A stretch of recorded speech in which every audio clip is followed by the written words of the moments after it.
Hello ladies and gentlemen, XMZ here. Today I'm going to be teaching you how to get the Blade of Eternal Darkness.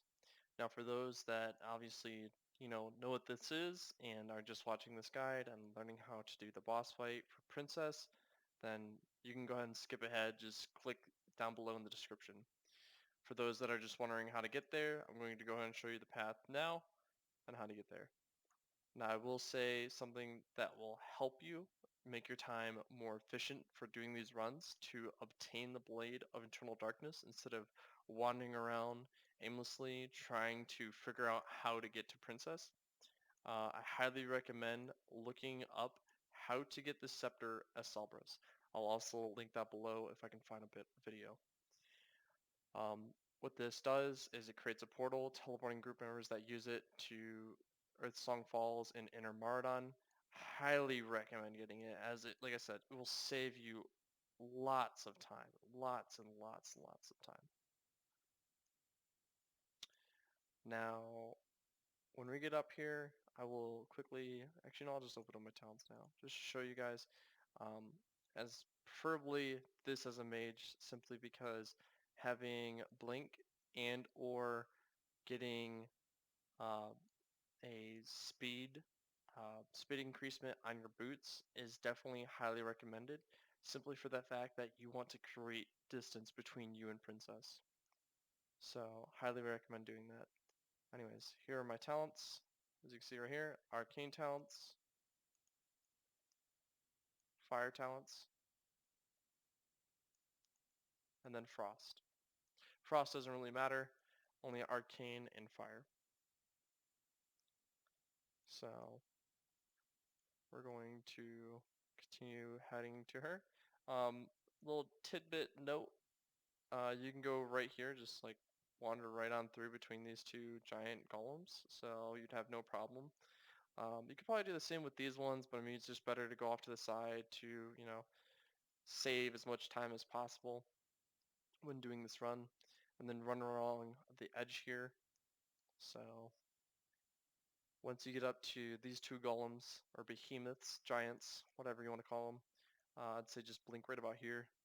That way you get between, like, go past them, And also something to note is if you're a mage and you're not used to doing Maraudon runs for boosting or power leveling, generally you'll have people message you, be like, hey, are you doing any runs? Anyways, I digress.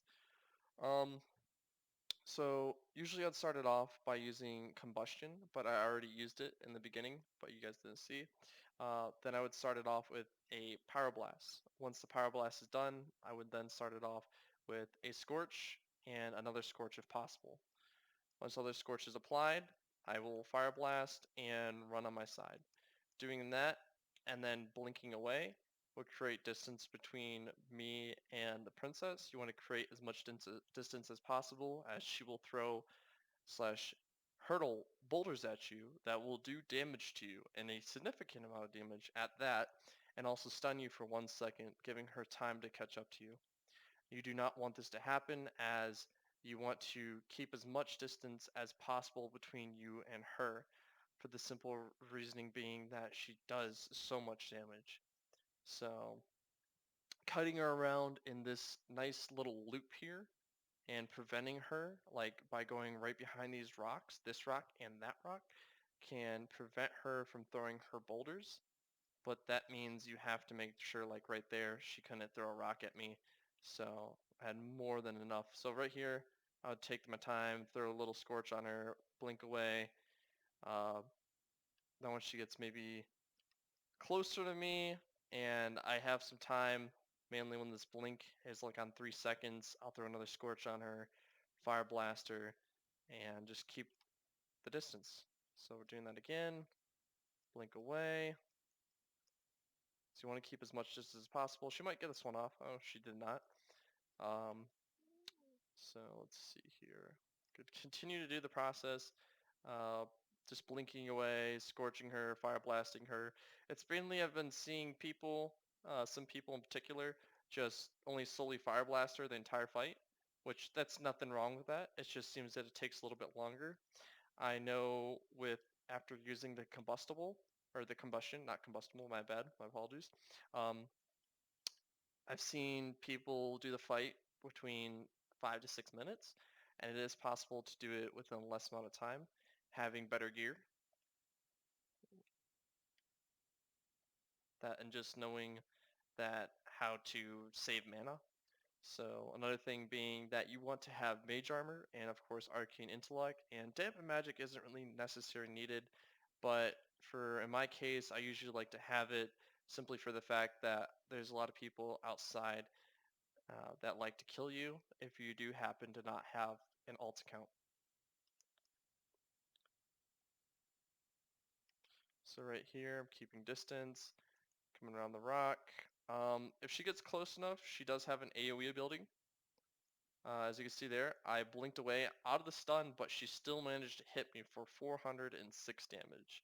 So yes, she still can do damage to you regardless of you getting out of that uh, hurdle of her throwing that rock at you or boulder, which is very unfortunate.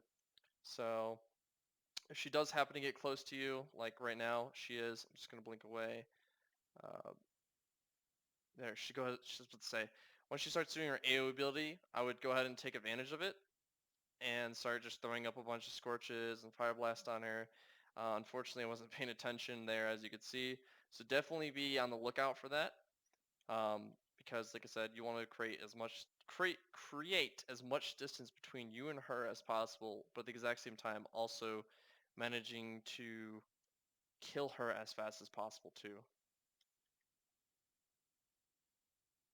She's about to hit me. Blink away.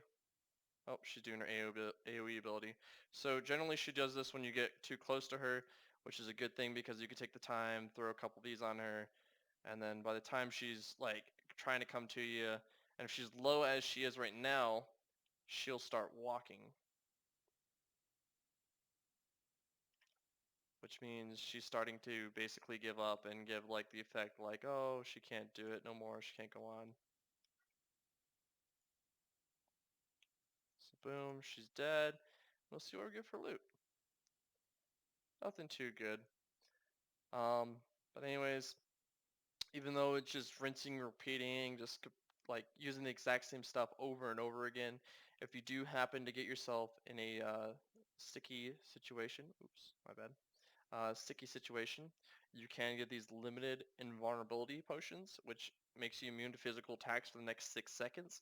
That being if you're out of mana, and you're trying to regenerate mana with your mage armor, and let's say you're close, you can use this, hopefully perfectly time it, not die, and get a blink off, and just keep distance between you and Princess. Because the distance you keep is the less damage she does to you. Um, Another thing is if you need mana in your I highly recommend making 2 mana gems, a mana ruby and a mana citronite.